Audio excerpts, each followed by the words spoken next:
The film opens with Cassandra, a schoolteacher, wrapping up her class. She chats briefly with her colleague John Collins before heading home. Since the weather looks rough, John offers her a ride, but Cassandra assures him she'll be fine. On the way, she gets a call from her husband, Matthew. It's a 40-minute drive, but she tells him not to worry. She'll be home soon. Rain starts pouring as she drives. Instead of taking the usual route, Cassandra cuts through a forest road. There, she spots a car parked on the side with its headlights still on. She pauses, uneasy, but doesn't investigate further. The film doesn't reveal what happened next. We cut straight to the following morning. At home, Matthew informs her that a woman was murdered last night on Blackwater Lane.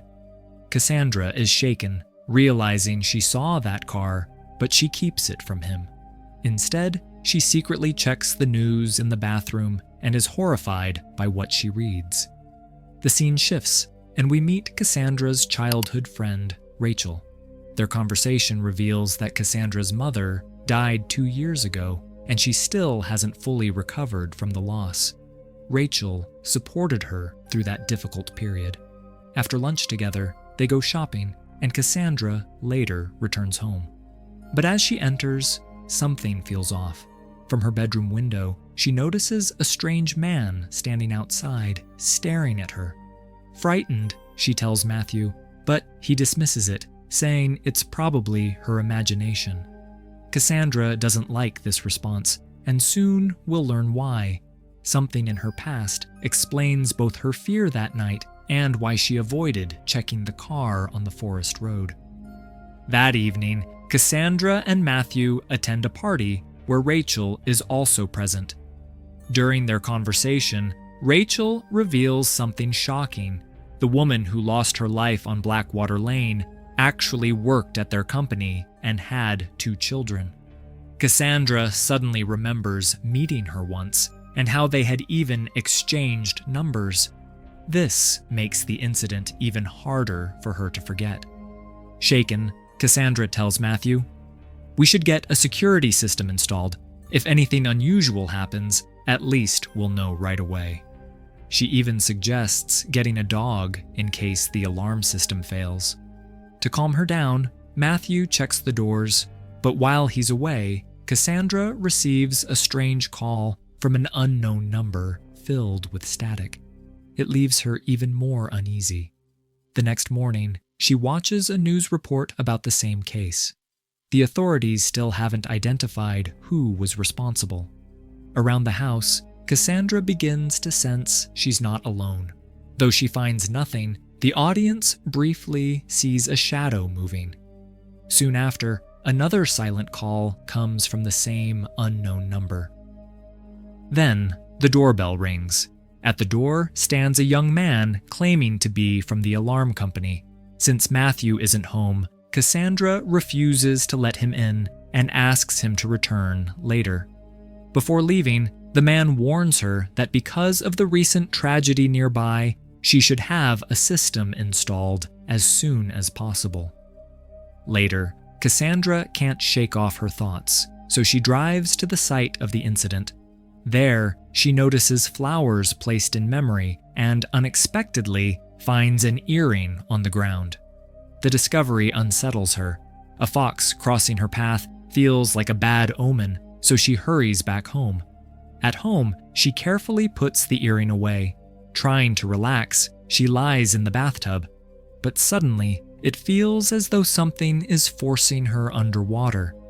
Panicked, she pulls herself up and immediately calls Matthew. He suggests contacting the police, but Cassandra is still conflicted, unsure if her mind is playing tricks on her. Just then, the doorbell rings again. This time, it really is the police. They explain they're investigating the case because Cassandra's car was seen passing through Blackwater Lane that night. Cassandra doesn't deny it, but admits she was too frightened to report anything at the time. Later, Cassandra finally explains in detail what she saw that night. She admits she never got out of her car, so she didn't know exactly what happened. She had even kept this from her husband, which upset him. The reason, however, was deeper. Cassandra had once fallen into depression so severe that she needed treatment. Back then, she often imagined things that weren't really there. That history made her doubt herself that night, convincing her it might just be her imagination. Still, Cassandra worries. She fears that whoever was behind the tragedy may have noticed her and possibly reported her to the police. The next morning, as Cassandra is leaving for work, a student named Andrew shows up to return a book. She's surprised he knows where she lives, but he explains that his mother is a realtor, so she picks up such details easily. Half-jokingly, he asks Cassandra if it's true the house is haunted.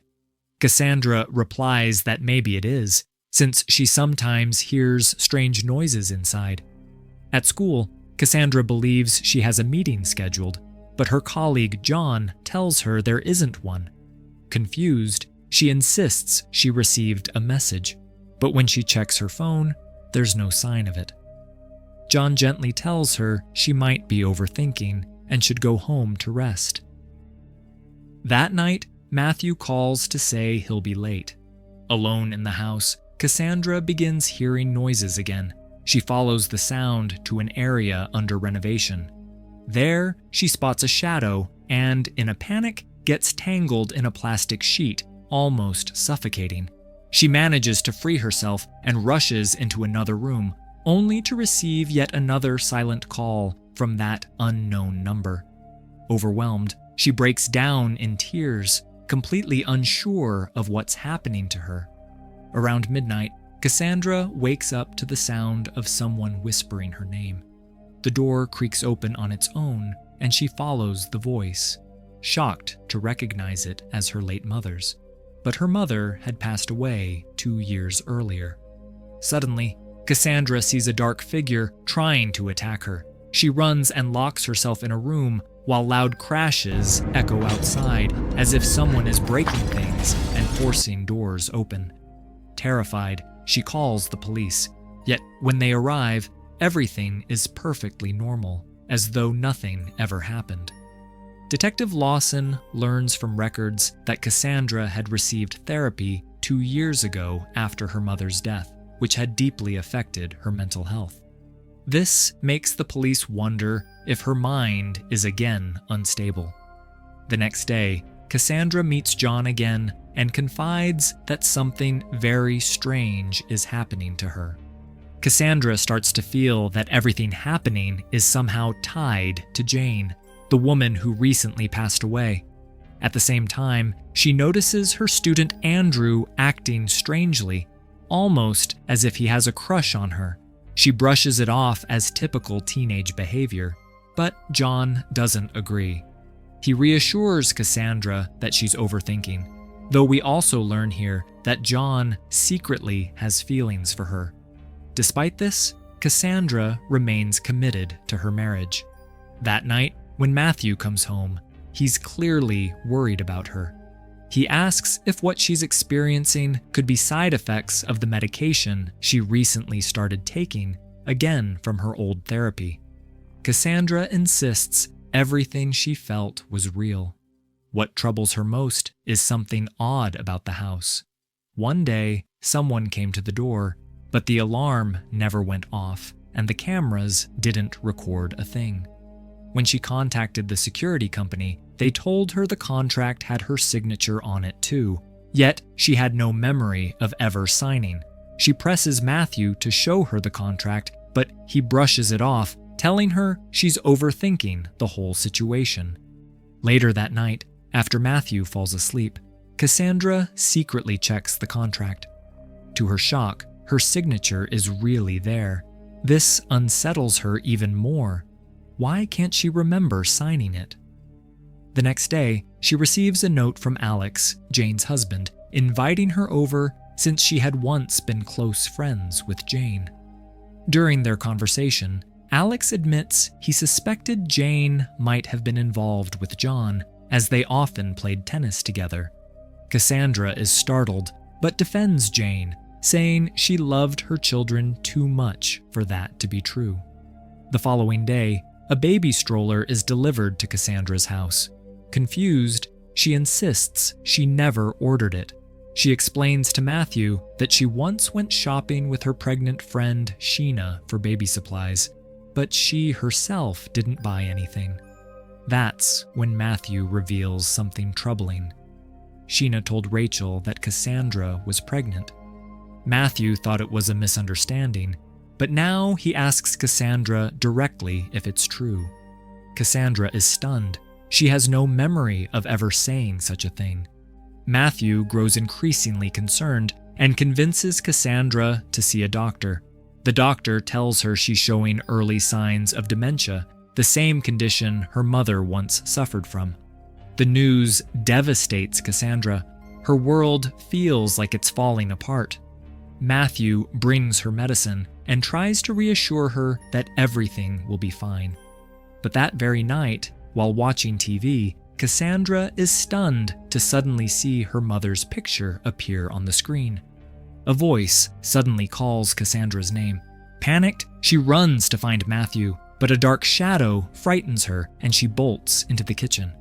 There, she sees a knife covered in blood. Terrified, she rushes to show Matthew. But by the time he looks, the knife has vanished. Cassandra breaks down in tears, insisting she really saw it. But Matthew doesn't believe her, convinced her illness is making her imagine things. Meanwhile, Detective Lawson visits Alex. During their talk, Alex mentions his recent meeting with Cassandra and reveals something Jane had told him before her death, that someone close to her was having an affair. Alex believes this secret might be connected to what happened to Jane. The next morning, Cassandra wakes to the sound of a baby crying. When she steps outside, she only finds a fox nearby and a white cloth lying on the ground. Lifting it, she's horrified to see a dead raven underneath. To her, it feels like a warning that someone wants her to end up the same way. Shaken and terrified, she rushes back inside and takes her medicine, hoping it's all just her imagination. But when she opens her eyes again, she's in a hospital bed. Matthew explains she had overdosed on her pills, though Cassandra insists she only took 2. Later that night, she wakes suddenly as the lights begin flickering and the power cuts out. The doorbell rings and Cassandra hurries to answer. Standing there is Detective Lawson, who has come to speak with her. Realizing how shaken she is, he gently tells her they received a tip. Someone saw Cassandra visiting Jane's grave. Cassandra finds it strange that the police even knew she had gone to Jane's grave.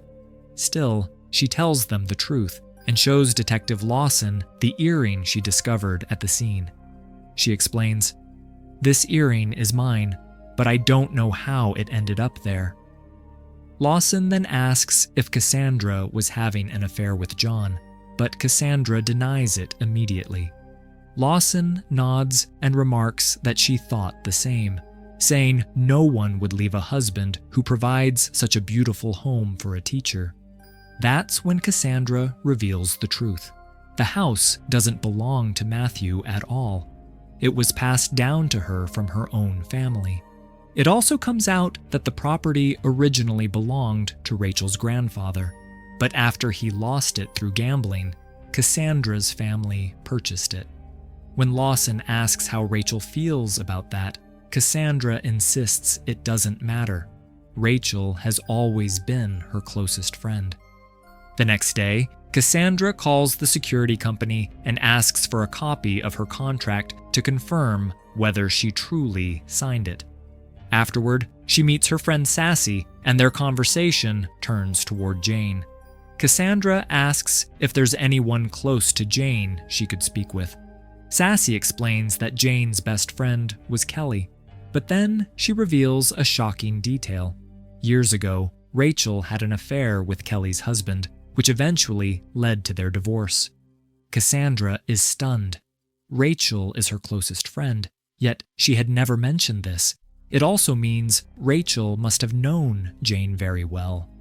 On her way back home, Cassandra feels like she's being followed by a car, as if someone is trying to harm her.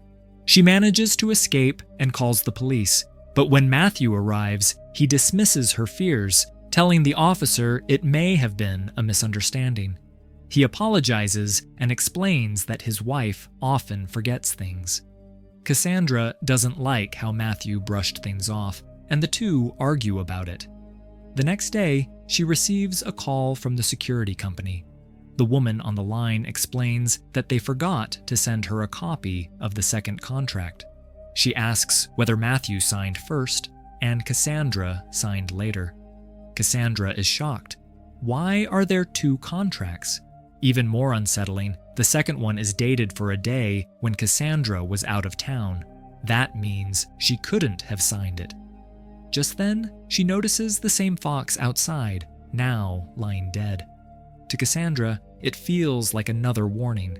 Later, she meets Rachel and confides that she suspects Matthew may be having an affair.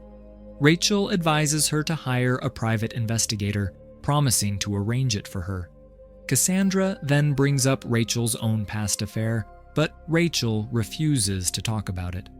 When Rachel steps into the bathroom, her second phone starts ringing. Cassandra quietly takes it with her, and once home, she begins checking through it. What Cassandra discovers next shatters her completely. She learns that her closest friend, Rachel, has been having an affair with Matthew. Jane had found out the truth, and to keep her from exposing it, Rachel ended her life that night. Cassandra realizes Rachel and Matthew might want to silence her as well. Even the strange events she had been experiencing, voices, shadows, missing objects, all of it was orchestrated by them to make her look unstable. It was part of their plan. This truth breaks Cassandra. Overwhelmed, she decides to end her own life. Sometime later, Andrew arrives to speak with her about his schoolwork. He sees her car outside, but no one answers the door. When he peers through the window, he quickly calls the police. Detective Lawson informs Matthew, who rushes over and pretends to be devastated. But later, he and Rachel return to the house, only to recover Rachel's phone, which Cassandra had secretly taken. Before the police could get hold of the phone, Matthew and Rachel return to retrieve it. But inside the house, strange things begin happening. Lights flicker, eerie sounds echo, and then, shockingly, they see Cassandra standing before them. Stunned, they barely have time to react before John suddenly attacks Matthew. A fight breaks out, and in the chaos, Rachel strikes John on the head, knocking him unconscious. She and Matthew then chase after Cassandra. Cassandra and Rachel struggle violently, and Cassandra nearly manages to drown her. But Matthew intervenes, striking Cassandra from behind. When she regains consciousness, both Matthew and Rachel are standing over her, once again insisting that she's imagining everything and losing her mind. Cassandra, however, fights back. She tells Rachel she saw the contents of her phone. Rachel coldly responds, "That wasn't my phone, it was yours," and even tries to frame Cassandra by accusing her of having an affair with John. Confused and betrayed, Cassandra demands to know why they're doing this. Rachel finally snaps, accusing Cassandra and her family of stealing everything from her. She claims Cassandra never helped her when she needed it most. Cassandra is heartbroken, reminding her that her mother had once supported Rachel's family, but she never mentioned it because she didn't want Rachel to feel ashamed. "If it was money you needed, you could have just asked me," Cassandra says. At this point, Rachel loses her temper and calls Cassandra selfish. She lunges forward to kill her, but Matthew tries to hold her back. In the struggle, the knife accidentally stabs Matthew, leaving him badly injured. Seeing this, Rachel panics, and just then, the police arrive at the scene. Rachel quickly tells Detective Lawson that Cassandra was responsible. But Lawson reveals the truth. She had already uncovered information about Rachel. She explains that Rachel had known Matthew since their university days and was the one who introduced him to Cassandra. The plan was simple. Matthew would marry Cassandra, and later they would make her appear unstable so Rachel and Matthew could gain control of her property. The police also confirm that it was Rachel who was responsible for what happened to Jane. In the next scene, we see Cassandra meeting with Alex. Through their conversation, we learn that Cassandra actually knew Matthew was lying even before she checked Rachel's phone. She had discovered a hidden camera in the house, which exposed the truth. After that, she carefully created a plan to bring everything into the open with the help of John, Lawson, and Andrew. Cassandra had taken Rachel's phone because she knew they would eventually come back for it. She wanted Rachel to reveal her guilt herself, and for that, Cassandra staged her own breakdown as part of the plan. Everything happened exactly as she expected. That night, Matthew lost his life, and Rachel was finally taken away to face justice. Yet, even after everything, Cassandra still remembers them both.